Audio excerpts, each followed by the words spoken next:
Curran on the right playing elves, both of them at X1 here, trying to win their way into the top 8. Tell us a little bit about elves. We haven't seen this yet today. Well, that's because Chris Anderson has given them up. Normally our go-to elves player, and actually Riley Curran is someone who knows Chris, and Chris actually helped him with elves. They actually helped each other on their list. He probably just gave him his deck. He's like, I don't need these anymore. Yeah, so Riley actually has an Open Series win, as does Ryan Hovis. Riley Curran rocking the Combo Elves deck. The player who is most known for playing this deck now that Chris Anderson has abandoned our pointy-eared friends is Ross Merriam, the bearded warrior Ross Merriam from Middleton, Connecticut. Now, better than my beard? It's debatable. Ross is pretty proud of his beard. Okay. I actually like yours better. I don't want to give Ross any credit, but that's another story altogether. Now, Elves is this deck that can generate a ton of mana, has these insane draws that involve Glimpse of Nature, but can also play an honest game, which is giving some beatdowns, but it tries to play a very dishonest game as often as possible with either Natural Order, finding Crater of Behemoth and giving the beatdowns, having insane Glimpse of Nature draws, tutoring her things with Green Sun Zenith. The difficult thing for this deck is when it goes up against a boatload of removal. You know, the reason that this deck kind of fell out of flavor was because at some point people were playing Terminus in their Miracles decks, but that deck is pretty much gone now. It's completely gone. Yeah. We haven't seen it at all today. I think Reed Duke was really the big champion of that deck. Yeah, him and Joe Lissette on the West Coast, but we're in the Midwest/East Coast, so there are not going to be very many Blue-White Miracle players on this side of the country. So as a result, Elves is still a pretty good choice, at least over here, where there are little to no copies of Terminus floating around. So this deck is actually pretty well positioned. You see Curran here at 7-1 playing for top 8, so we'll see if he can slide by Esper Deathblade, a deck that does a lot of different things, but mass removal, is not its specialty. It's not one of them, no. The only removal spells in the main deck for Ryan is 4 Swords to Plowshares, and I guess you could call Umezawa's Jite a removal spell of sorts. And Riley Curran he started off with a turn 1 Nettle Sentinel. That's the 2/2 for a green that does not untap during your untap step, but does untap every time you cast a green creature spell. Yeah, rarely is this creature seen to be tapped for a very long time. You see Hovis does cast a Stoneforge Mystic, searching up equipment. We've got Riley Curran tapping his mana here. He's got a value in a Dryad Arbor, trying to figure out what he wants to do, what game plan does he want to use here, because he does have an Elvish Visionary in his hand, but he's going to start by coming across for 2 points of damage here. Hovis could double block, put the Stoneforge and the Deathrite Shaman in the way, but we see him not do that, and now here's an Elvish Visionary going to draw Curran a card. He's going to activate the Quirion Ranger, untap the Dryad Arbor, and pick up the Bayou. So he basically gets his 2 mana all over again. Now he's going to cast a Green Sun Zenith for 1. Okay, so he has to be going for the Heritage Druid here, right? That is the other combo. He's going to get Wirewood Symbiote. So Symbiote is this interesting card here because in this situation, Symbiote can actually make it so that he can attack, he can return to his Elvish Visionary, do all these goofy little tricks, but the most important one here is that if Hovis' plan is to put Umezawa's Jite into play, equip it and bash for the guy, he can actually block and then pick up the guy he's blocking with, so damage never happens. And there you see Wirewood Symbiote, the activated ability, return an elf you control to its owner's hand, untap target creature, play this ability only once each turn. Correct. So notably, it does not say play this ability anytime you could cast a sorcery. Yes. A little bit different here, once each turn, so you can actually use it twice, once on their turn, once on your turn. And you see that happen a lot. Yeah, here we go. He's going to pick up the Elvish Visionary, Riley is, and he's going to recast it at some point here to draw another card. So Wirewood Symbiote, a little bit of a card advantage engine going on here. So, I mean, he has the, this is the thing that kind of made Elves a little bit popular and a good choice. So, the Green Sun Zenith here from Riley is that people started playing this deck as kind of this way to beat the Bug and Jund decks because the Symbiote plus Elvish Visionary engine was so powerful and it could really push through decks that are casting Thoughtseize and Hymnotoric and killing their guys by just saying, hey, I'll just keep drawing some cards. You can't keep up with my card advantage engine. And that was kind of the reason that this deck started to see some play around Grand Prix Denver at the beginning of this year. Matt Nass, Luis Scott Vargas, both championing this deck. So Ryan Hovis is responding to the Green Sun Zenith for 1 with a Brainstorm. Possible he's going to think about countering this Zenith. Yeah, you mentioned GP Denver. I recall that GP. The crew from out west was playing the Elves deck with Crater Hoof Behemoth. Yep. And that's been what everyone's adopted now. Some people had Progenitus, Regal Force, a lot of different large green creatures to search for in natural order, but everyone has adopted Crater of Behemoth now. You typically find 2 copies in these Elves decks. You're going to find 2 copies in Curran's deck here as well, as the way that people are actually just getting the job done and dealing the, I want to say final points of damage, but massive points of damage.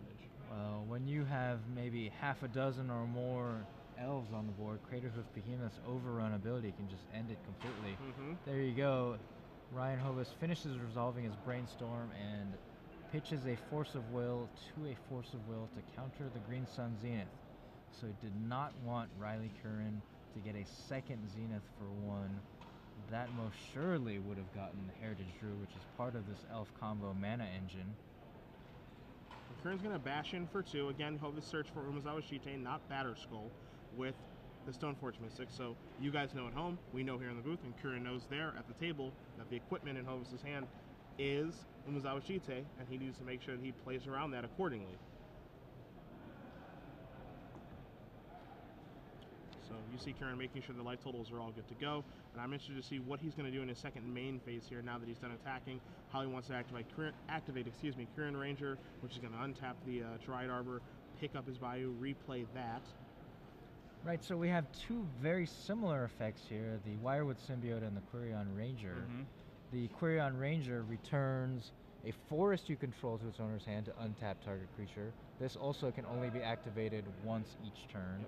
Meanwhile, the Symbiote returning an elf you control to untap a creature. And So Ryan Hovis is going to read them both and try to figure out which one does what. Yeah, and which one is worth killing with the Swords of Plowshares that's in my hand. I think that's the big question as well. You know, the thing about Elves is if you're not familiar with playing against this deck, then you're not going to be very familiar with what cards are important and which cards aren't, because they honestly all kind of look the same. Yeah. You know, they all seem like they're interchangeable, but they're really not. And this is the important one in Wirewood Symbiote, and so he's going to untap his Dryad Arbor. Swords is going to take care of that, and he's going to pick back up his Elvish Visionary. So there's a lot of moving parts in what these cards can do. That's where things kind of get out of control. Yeah, and that's the correct play for multiple reasons. One, the Wirewood Symbiote could just bounce an elf and fog the Umezawa's Jite all day, keeping it from getting counters. And of course, if he tried to Swords to Plowshares the Quirion Ranger, it itself is an elf. Yeah. So he could have just bounced that with the Wirewood Symbiote. So exiling the Symbiote, absolutely correct here. And even though Ryan Hovis is at 10 life, we start to see him taking control of this board. All right, so there's your Jite, which of course we already knew about. So Deathrite Shaman's able to put that in play because of the mana. So you see him Brainstorm Swords and then use Deathrite Shaman, remove a land, use his other land to put them as Jite in play. So you see some of the power here of Deathrite Shaman. Yeah, now gonna Brainstorm before the attack, or Thoughtseize before the attack. Okay. So here's a hand. You're going to see a Crater of Behemoth. You're going to see a copy of Nettle Sentinel, Elvish Visionary, Quirion Ranger, and a Deathrite Shaman. So Deathrite Shaman, your #1 boogeyman in Legacy, also in this deck because it's an elf. It's everywhere. Of all the things, yeah. It's got an extra point of power, extra point of toughness, extra creature type. Sure, it's an elf. Why not? It's green and black, so it can go in basically every deck. We need to. Can we print just like a 1-mana 3/3 Goblin Lackey? Is that okay? Just to kind of even things out for me. Sure, we'll get right on that. Okay, good. That's gonna be my invitational card. Well, they don't have the Wizards of the Coast Invitational anymore. You can't design a card. I feel like they might bring it back. I would love to see them bring it back. Until then, you can win a Star City Games Invitational and get a token. We talked about that yesterday. Ryan Hovis attacking, equipping the Umezawa's Jite to the Stoneforge Mystic and attacking. It looks like the Quirion Ranger is the one that made it difficult because he blocks the Dryad Arbor and then he picks it up with the Quirion Ranger. So no tokens yet. Now he's going to come across for 2 and put Hovis down to 6. So, you know, swordsing that Wirewood Symbiote is certainly important, but Quirion Ranger makes things a little tricky as well. And the goal here for Curran is don't ever let there get counters on that Umezawa Shite, because if it ever gets counters, it's almost impossible to win. It's going to be a slaughter. Yep. You can't let it happen. going to play fetch land and pass the turn back. Plays a fetch land. Does he have another Dryad Arbor? How many Dryad Arbors so does he have? that's the fun thing, is does he have another Dryad Arbor? Is he trying to induce a mistake here from Hovis? He does have 2 copies of Dryad Arbor in his deck. So if you're Hovis, you have to be thinking that Curran does have another Dryad Arbor in his deck, that he's not just, you know, making a large error. You have to think right now that he's probably trying to trick and or trap you. Yeah, and Ryan puts his hand on his head and looks at the board, looks at that Misty Rainforest. He's like, why didn't you play that Dryad Arbor? You fogged me last turn, you could fog me this turn. So Ryan Hovis, perhaps seeing the writing on the wall, anticipating a second Dryad Arbor off that Misty Rainforest, goes for Stoneforge Mystic, gonna get himself a Batterskull, realizes he's gonna need to find some other avenue of attack here. Yeah, because Stoneforge Mystic with Umezawa's Jute is not going to get it done right now. Oddly enough, that's not going to get it done. So that was a very important sequence there. Riley Curran playing the Misty Rainforest instead of the Dryad Arbor again, trying to maybe induce Ryan into making a mistake, make it look like he made a mistake possibly. Ryan reading that play, not attacking with the Stoneforge Mystic, playing another one to search that Batterskull, leaving his first one untapped so that he can activate it and get that Batterskull down. Yep. So you see him search out another copy of Dryad Arbor, takes a look at Hovis. Yeah, flares his eyebrows a little bit, says, yep, I tried to trick you a little bit, my friend. Didn't work out, but you're also not attacking with your creature that has Umezawa's Jite on it, so it feels like it's a win-win all around if you're Curran. Sure, that's gonna give Riley the ability to get both Dryad Arbors down, or maybe a different land right here. Because that was also important. In order to fog, he had to sacrifice his land drop every turn, returning the Dryad Arbor. Okay, so Ryan Hovis at 6 life, but he's going to have 2 pieces of equipment, both with the possibility of gaining him some life. So here's another Quirion Ranger. Oh, wow. And of course, Curran can't attack because he knows, of course, that Hovis does have that Batterskull in hand. Deathrite Shaman plus a Tropical Island are going to be able to put that into play. And the thing that Curran is really looking for right now, Riki, is he's looking for a Gaia's Cradle, so he can generate a boatload of mana, cast that Crater of Behemoth, and get in for, you know, basically infinite damage. And of course, the Elves deck now is playing 4 copies of this card, and this is pre-new Legend rule. They're playing 4 copies of this card. That's how good it is. And it's going to be even better in a few weeks, where you can play a Gaia's Cradle, tap it for a lot of mana, play a second Gaia's Cradle, make the first one go away instead of both of them, and then tap the new one for a whole bunch more mana.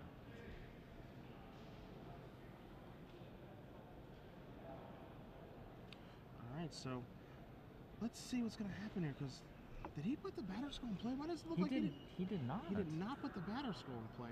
Now that is curious. Are they out of lands for the Deathrite Shaman? It doesn't look like it. It looks like... Oh, so what happened here is he went to go activate his Deathrite Shaman, and Curran activated his own Deathrite Shaman. This is something that you actually brought up. We talked about this earlier, yeah. Where it's not a mana ability, it's an activated ability. That's the big difference between the two. So now Hovis doesn't get his Batterskull into play. Now he has to brainstorm and kind of look for answers or get a little bit deeper into his deck, because now he doesn't have a 4/4 Vigilance Batterskull out there, because Curran's Deathrite Shaman messed up Hovis's.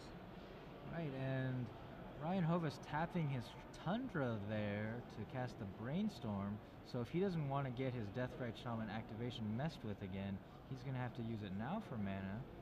Now he's going to use Inquisition of Kozilek first, takes a look, sees the Crater Hoof Behemoth, boom, boom, boom. And even though Hovis is even though Curran is a ways away from that, if he draws one Gaia's Cradle, he is immediately there. Yes.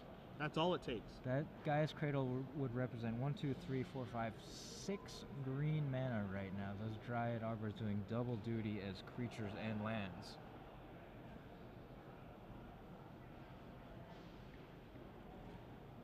Alright, now comes Batterskull, which you were wondering if he was going to do it on his main phase, because he did use the Tundra. Maybe that was a mistap, maybe it wasn't, but he immediately puts in the Batterskull. At least he recognized the situation he was in. Yep.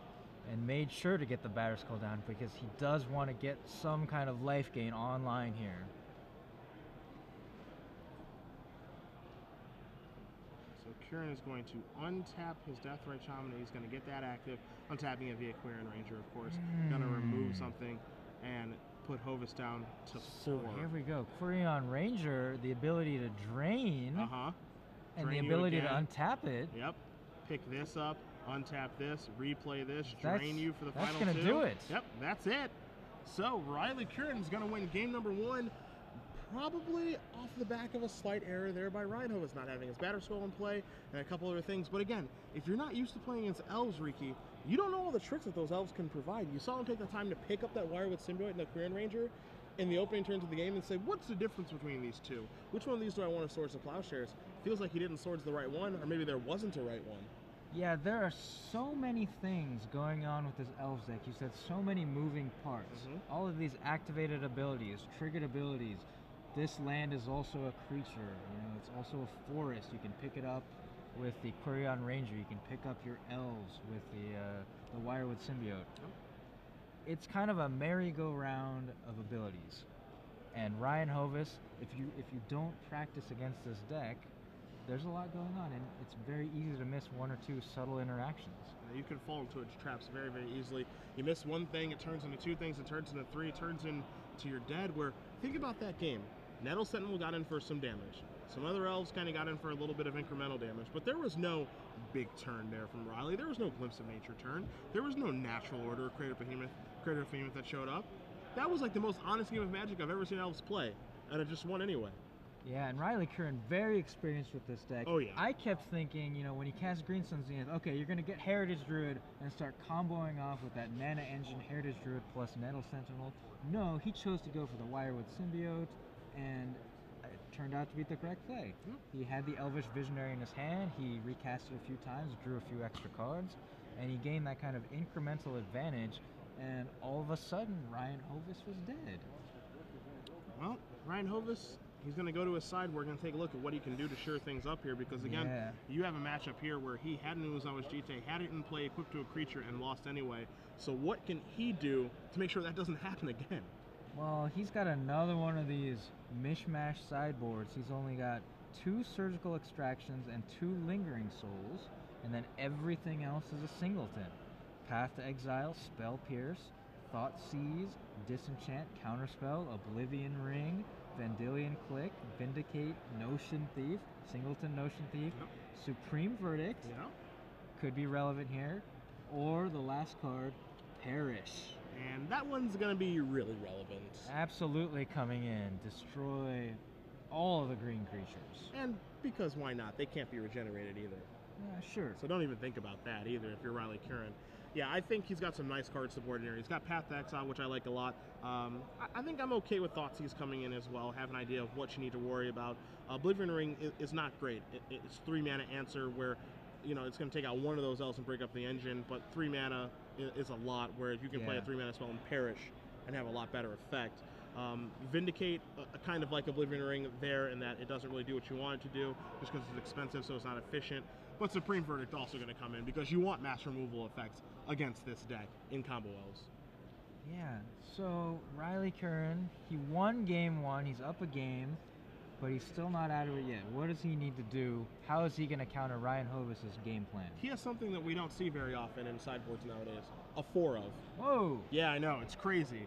4 Cabal Therapies, which he may or may not board in. Typically you find combo elves boarding in Cabal Therapy against opposing combo decks because they're a combo deck that is slower than your normal combo deck, like a Show and Tell deck, like a Storm deck. So that's only what that's there for. 2 copies of Thoughtseize as well, a little additional discard to beat those other combo decks. His other 2 copies of Abrupt Decay, which aren't the worst because they do take care of Stoneforge Mystic, Deathrite Shaman, and Dark Confidant. So I like that as an option here. I'm not sure if he's going to board it or not, but I like it at least as an option. Then his singletons, 1 Mindbreak Trap, 1 Thaya Garden of Thraben, a Gaddock Teague, a Kosali Pride Mage, an additional Natural Order, which will put him up to 4, a Scavenging Ooze, and a Natural Order target in Progenitus, which if he ever does put Progenitus into play, outside of that Perish, that Supreme Verdict, Ryan Hovis cannot get it off the board. So that's another option The Crater Hoof Behemoth, you natural order for that, or you hard cast that when you have a bunch of elves out on the field. Progenitus is something you can get, when you are kind of light on creatures. Maybe expecting Ryan Hovis to sideboard into more of a package with removal spells. Maybe you want that Progenitus, because if you can just stick the one creature and cast a natural order, that could be game. Yeah. Progenitus is a fun one because, it's great with natural order, and we saw a lot of people using that in sideboards of various different green decks. You saw many, many, many years ago the No Bant deck, which stood for Natural Order Bant, that had the Progenitus in it. You saw Allurin decks playing that in the sideboards as a transformational sideboard, and any deck that could play green cards would do that. You see a Thoughtseize here from Curran targeting Hovis. We don't see it happen as much anymore, so as a result, people aren't really prepared for it as much as they used to be. Interested to see what Curran's going to take here with this Thoughtseize. You see a Hand of Swords, the Plowshares, 2 copies of Flooded Strand, a Batterskull, and an Inquisition of Kozilek. Yeah, both the Inquisition and the Swords to Plowshares represents the ability to deal with one of Riley's cards. Which one is he more worried about? And I can't imagine he's scared of a Batterskull right now, that's for sure.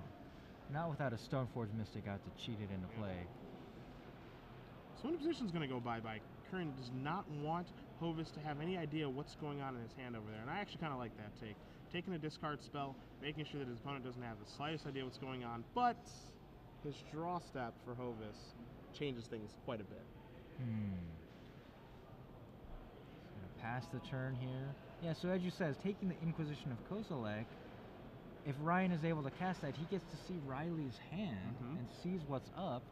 If he takes that away, leaves the Swords to Plowshares, he can play out his creatures one at a time, and Ryan Hovis is not quite sure what the best one is to Swords to Plowshares, so information is critical there. That's why you take the discard spell at this point in the game, and he's going to get to look anyway. Vendilion Click is the draw step, and I'm interested to see if he did that in his draw step or if he did it on his upkeep. So it looks like he did it on his upkeep instead of in the draw step, which is typically when you see a Vendilion Click get cast. And we see an Elvish Visionary, a Quirion Ranger, looks like 2 Gaia's Cradles, a Wooded Foothills, and a Verdant Catacombs. And they're saying, I wanted to do it during your draw step, but a 3rd Gaia's Cradle. And right now, currently, those are just Wasteland themselves. Not quite there yet, M14 rules. Those are pretty much dead draws for Riley, additional Cradles. I'm a little bit surprised that he took the Quirion Ranger there, because I feel like Elvish Visionary is the scariest card in Curran's hand right now. So that is a touch surprising to me that that's what he took. Well, he remembers what happened last game. He remembers that Quirion Ranger was able to rebuy the Dryad Arbors. Riley has 2 fetch lands, so he can get those Dryad Arbors, and he can get some kind of engine going with those involved. And Abrupt Decay was the card that was drawn off the Vendilion Click's triggered ability. So, once we get the life total square here, Curran going to go down to 17, 2 from the Thoughtseize, 1 from the Verdant Catacombs. We'll see what land he's going to search out here. It's going to be another non-basic in the form of Bayou, and we're going to probably see an Elvish Visionary join the party, because he does not have much of a reason to cast Abrupt Decay just yet. No, not yet. He can afford to take a few hits from the Vendilion Click, or see if Ryan has a Umezaz Jite as a follow-up. Meanwhile, establish a creature presence on the board so his Gaia's Cradle can make some mana next turn. And we see he drew a Nettle Sentinel off of the Elvish Visionary. See, Visionary is the scariest card to me because they have so many ways to abuse Elvish Visionary. That's why I want to make that go away with the Vendilion Click. I mean, first of all, I don't want my opponent just to get to see another card, but I just kind of want to get that out of there because, if he draws a Wire with Symbiote, and we know he has multiple Gaia's Cradles in his hand, then he can kind of get out of control, or you can just draw a Green Sun Zenith too. So, to me, if I'm in Hovis' spot that last turn, I want to take the Visionary because that's the card that I think is more scary instead of a Quirion Ranger. You keep using that word, and it keeps weirding me out that you're calling Elvish Visionary scary. This is a 1/1 creature. It draws a card. It cantrips. It's super scary. It's not scary. That thing's mean. I mean, if you meet an Elvish Visionary in a dark alley, are you going to be like, oh my goodness? If it draws 5 cards, I will. And there you go. The Abrupt Decay says, I've had enough. Targets the Vendilion Click. Hovis is going to sacrifice his land. It looks like he's going to use the Deathrite Shaman plus the 4 lands to put into play the Batterskull. But that will mean, Riki, that the shields are down. And look at that. Look who is standing behind Ryan Hovis. Oh, somebody's interested now, huh? Chris Anderson, Betrayer of the Woods. Somebody saying Elves deck was playing for top 8. I guess I'll take a look. See what's going on here. Traitor. Such a traitor. You can't get back on board now, Chris. I can't hold it against him. He has a trophy. But at what cost, Riki? At what cost? So Ryan Hovis hard cast that Batterskull. We said it was not a threat earlier in the game, but we finally reached that point where it's come out, and to me it looks like a Japanese foil Batterskull. That's some bling right there. And this token, I don't even know what this token is. I don't know what that is. Is this a... It's a crazy card. It's foily. It's shiny. It's got 7,500 power. Is this a Kaijudo card? I think that is a or Kaijudo a Yu-Gi-Oh card. Yeah. Whatever the case, it's very shiny. Green Sun Zenith, the draw here for Riley. And now he's going to get to be able to do some things because, again, you mentioned he has the Nettle Sentinel in his hand. He has a Dry Arbor in play. That counts as a creature. So I think we're going to see a pretty big turn here, even though he doesn't have Glimpse. Here we go. 3 mana off the cradle, so 4 mana total. He's going to Green Suns for X equals 3. This smells like Viridian Shaman to me. Oh, and Ryan, yeah, he must have said it because Ryan immediately puts the Batterskull or just expects it. There you go. The Germ token is also going to go away. It is a 0/0. It was a 7,500. Oh. 7,500 zero. Over 9,000. Yes. Ah.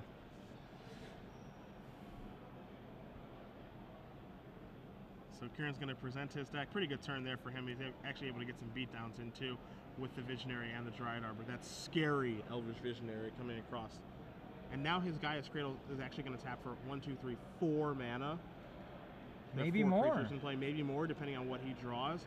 So we're looking at 4, 5, 6, 7 mana on his next turn. And we know he has a Crater of Behemoth in his hand, so potentially this could get a little ugly. But that's going to clean some things up. So Supreme Verdict there from Hovis. Timely. Ooh, so all those creatures die. Dryad Arbor being one of them, so Riley loses a land in the deal as well. And Gaia's Cradle is blanked now with no creatures in play, so it's like he also lost 2 lands in the deal. Oh, but there's the scary one. Because Elvish Visionary draws Curran a card. I'm still not scared. Gives him a mana for that Nettle Sentinel, and now he's right back in this thing. Here's a Deathrite Shaman, and we know Hovis' last card is just Swords Plowshare. So, you'll be scared. I am frightened to death of the Crater Hoof Behemoth coming down. That thing, green, green, green, 5.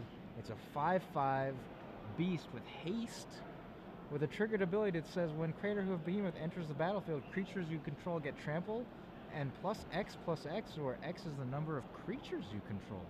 That's scary. Are you scared yet? Because Wirewood Symbiote is here? And now the interaction with that and the scary Elvish Visionary. Are you scared yet? No. Okay. I'm sorry. All right. Joe Rogan, fear is not a factor for me. Oh, wow. Okay. Well, give me a couple more turns. Okay. Well, if I give you a couple more turns, it's going to be Crater Hoof Behemoth. It's going to be doing the damage. So Swords of Plowshares takes down that scary Elvish Visionary. Somebody's scared of it out there. It's not fear, it's respect. Okay. All right. And it's as much respect for the Wirewood Symbiote here as it is for the Visionary. What is this? This is a Stoneforge Mystic on the top. That, my friend, is a good draw step. Because that's going to search up an Umezawa Shite. Oh, now though, now you start to wonder if Ryan was a little hasty in using the Swords to Plowshares on the Elvish Visionary. Because the Wirewood Symbiote is still present. There is still another elf in Nettle Sentinel that can be bounced. That Umezawa's Jite is currently in the process of potentially being blanked by the symbiote bouncing elves. You see that Heritage Druid is the draw here for Riley. Umezawa's Jite is in play, trying to take a stab at that Wirewood Symbiote. So, In for 2 is step number 1 here for Curran. Now there's your Heritage Druid. Gonna untap his Nettle Sentinel. And again, his hand right now is 2 copies of Gaia's Cradle and a Crater of Behemoth, and he simply passes back the turn. Deathrite Shaman's gonna remove something here. It's gonna deal Riley 2 points of damage. Hovis is going to select his Inquisition of Kozilek. Drain. Drain. Now, how much mana can Riley make? He's got Gaia's Cradle can make 3, 4, 5. Not quite at Crater Hoof Behemoth yet. And now here comes Stoneforge Mystic. See a block here. Gonna pick up the Heritage Druid. Hovis knows that this is going to happen, realizing the annoyance of this, but would like Heritage Druid off the board. And now a Thoughtseize. So a bit of a trap there. And the hand has been revealed. 2 Gaia's Cradles, a Heritage Druid, and a Crater of Behemoth. You see him doing the math. He's adding up the mana to see if that Crater Hoof Behemoth is going to come out anytime soon. Not quite yet. So he's going to get rid of the Heritage Druid, which could also make a lot of mana. Hovis pushes himself down to 9. Now, Wirewood Symbiote number 2 is the draw step for Curran. Across for 2 to start. This Nettle Sentinel chipping away 2 points at a time and then untapping when Riley Curran casts a green spell. So let's see if Riley's ever to draw a removal spell here, like a Snapcaster Mage, Swords of Plowshares, Path Exile, anything for the Nettle Sentinel to get the Umezawa Jite active. He's not been able to get Jite active the entire time we've been watching. He keeps attacking. Block, pick it up. He can never get it active. And but he just has a Polluted Delta in his hand. But it's notable here that now that is at least going to force Riley to put the brakes on the Nettle Sentinel beats. That's true. And here we go. That would also put the brakes on the beats, moving the Jite over to Deathrite Shaman, which is on defensive duty, already blanking those 1/1 Wirewood Symbiotes. Thoughtseize the draw step for the turn here for Riley. I think Riley's got to have a pretty good idea that card in hand is probably not very good there for Hovis. And he just does lead out with the Nettle Sentinel. He could have checked to make sure the path was clear with Thoughtseize, but I think he had a pretty good idea that Hovis didn't have very much in his hand. Deathrite Shaman continuing to do work. Exiling another spell, draining Riley for 2. Swords to Plowshares is the draw, and it looks like Riki, if he uses this Swords to Plowshares correctly, he's going to finally be able to get through. Yes, the Swords to Plowshares is going to be countered upon resolution on the Nettle Sentinel, but it's actually going to finally get rid of this stupid thing and let Umezawa Jite get active as long as he uses it correctly. Now this well, no, he tapped out of his white mana, so he would be forced to use his Deathrite Shaman. That seems like a critical error there. Yeah. Looks at his hand. Whoops. Because those 2 Wirewood Symbiotes just could be dead right now. That's the thing. Yeah, so what you're saying is if he had Swords to Plowshare, the Nettle Sentinel, force Riley to pick it up pre-combat, then attack with the Stoneforge Mystic, get 2 counters on the Umezawa Jite, slaughter those 1/1s. Instead, Riley buys another turn, he draws a Heritage Druid, he keeps himself alive, he has 2 Wirewood Symbiotes, now he has 2 Elves active. Ryan Hovis missed his window right there. Yeah, he really did. He really, really did.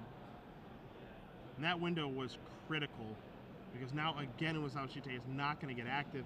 Hovis is going to draw a card here. He draws another land. He plays his Plains, Polluted Delta, Swords of Plowshares, the cards in his hand, and he missed out on that opportunity to actually turn on his Jite. And so now he's back in the situation that he's been in for the previous 3 turns.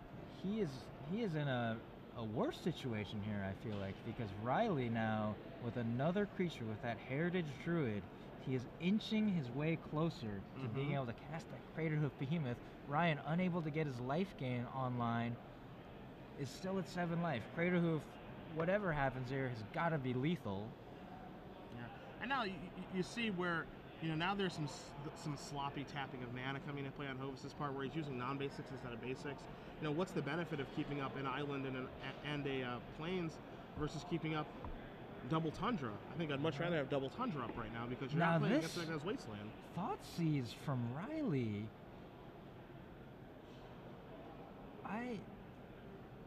I'm a little curious about that Thoughtseize, because if that resolves, Riley goes down to 4, and then he's dead to the Deathrite Shaman activation on this turn and then next turn. But instead, Ryan Hovis responds by casting Swords to Plowshares on the Nettle Sentinel, and Riley lets that resolve? Yeah, now he's just going to concede the game. So, Ryan Hovis is going to tie this up 1-1, and we're going to see a third and final match between Hovis and Curran, Deathblade versus Elves. A little bit of back and forth. I think a little bit of sloppy play. I think players might be nervous in the feature match area right now, maybe making a couple missteps that they normally wouldn't make or haven't made over the course of the day. Can we go over the last turn right there when Riley Curran cast that Thoughtseize? Yep. I thought what he would just do is play another land, recast the Heritage Druid, and try to continue to build up his mana. He was not... I mean, if the life totals were correct, he was at 6 life right there. So he still had another draw step after that from the Deathrite Shaman being able to kill him.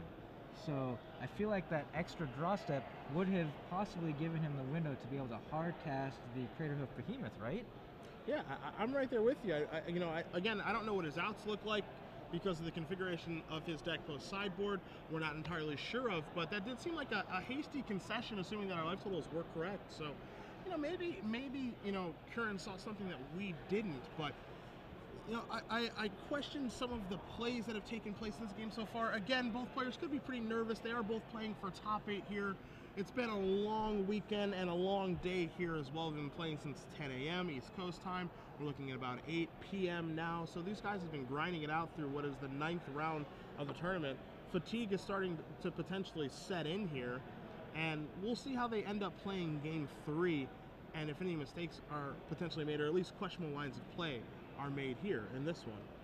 Yeah, I'm trying to think back and recall what lands Riley Curran had in play at the end there. He had a Gaia's Cradle, and then, 2 more lands? 2 Bayous? 2 Bayous. So he had the 2 Wirewood Symbiotes and the Nettle Sentinel in play because he had returned the Heritage Druid. So Cradle taps for 3, 4, 5. Yeah, he's a little short. A little short there still. But who knows, if he has a live draw step, maybe draws another elf, and he can cast 2 elves in 1 turn and activate the Heritage Druid to generate some more mana. And start going crazy. And by going crazy, we can just cast the Craterhoof Behemoth. Yeah, that's going crazy. That's crazy in my book. When your opponent's at under 10, you cast a Craterhoof Behemoth, trigger that. You give your guys in between +4, +4, and +6. That's good enough to get the game done. Either way, we're going to move on to a third and final game. If you guys are just joining us, Cedric Phillips, Riki Ayashi here in the booth at the Star City Games Open Series. We've made our way to Columbus, Ohio. We are at the Origins Game Fair.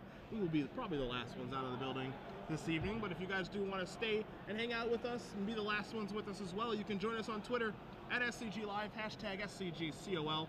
For your tweets, Riki's got his computer, I've got my iPad. We'll be interacting with you guys all evening long as we find out who is going to be our legacy champion. We've already crowned a standard champion this weekend. John Wallace, playing Jund mid-range, was our champion earlier this morning. And we're looking to crown a legacy champion here in Columbus, Ohio's beautiful capital, best state in the world, only because I'm from here.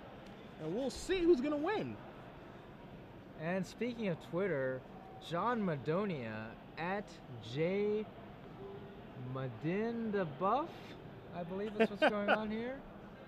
J Mad in the Buff. Okay, I think that's how you read this. Says, couldn't the Elves player have won already? That's what I was trying to figure out. How much mana did he have? Could he have somehow generated enough for Craterhoof Behemoth to get through those last few points of damage? I don't know.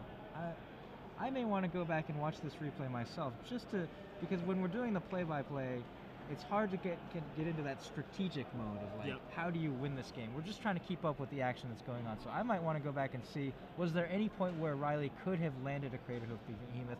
I don't think so, but we'll have to see. All right, well, either way, he's going to start game 3 off with the Misty Rainforest. Probably going to search for a Bayou here, as he's been doing for most of this match.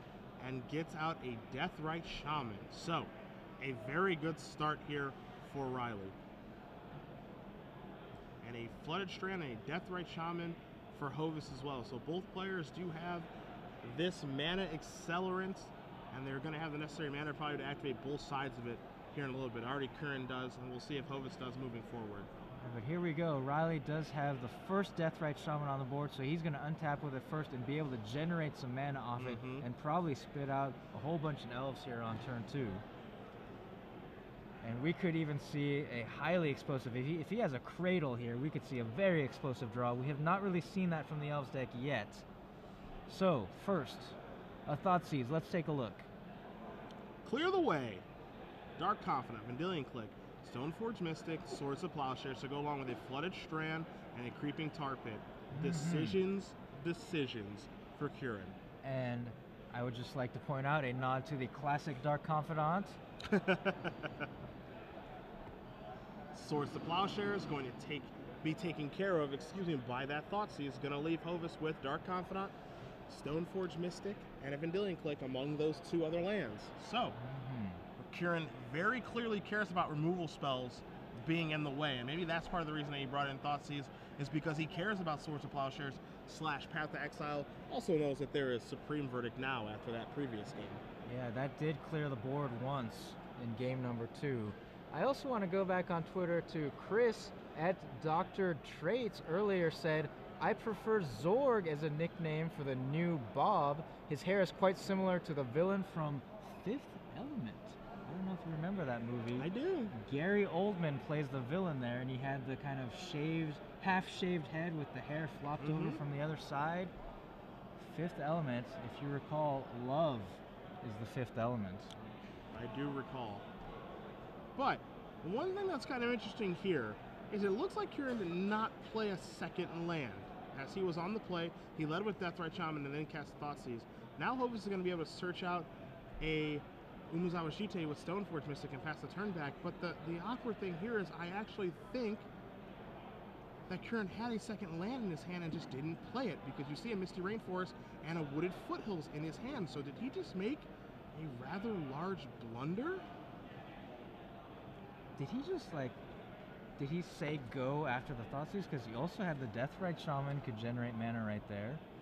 Or is he looking to build up to some big turn here? We see that the Elves player has finally drawn Glimpse of Nature. Whenever you cast a green spell, draw a card, right? That thing, that's why this is a combo deck, because you can just go through and chain your elves.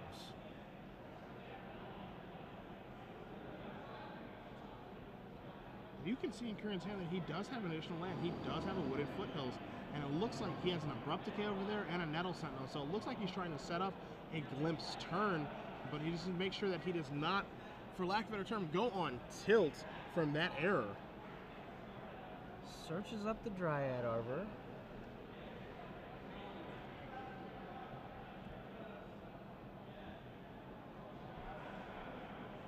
So relevant because that could be another creature for Gaia's Cradle.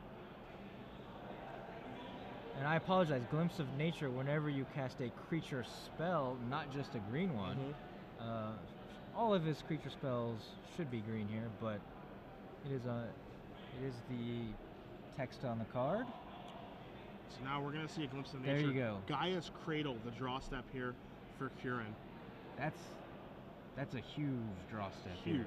Absolutely Because the huge. fact that he is casting Glimpse of Nature means he is going to play a whole bunch of elf creature spells. He's certainly planning on it, so let's see what he can do. Plays the Cradle. Well, don't think after you play the land. You gotta think beforehand. Yeah. What are you gonna do? Plan out your plays. I mean, most likely gonna play the Cradle anyway. It generates so much mana here. So he's going to activate his Deathrite Shaman, Oh, try to but- remove a land. But Ryan is going to counter by also activating his Deathrite Shaman.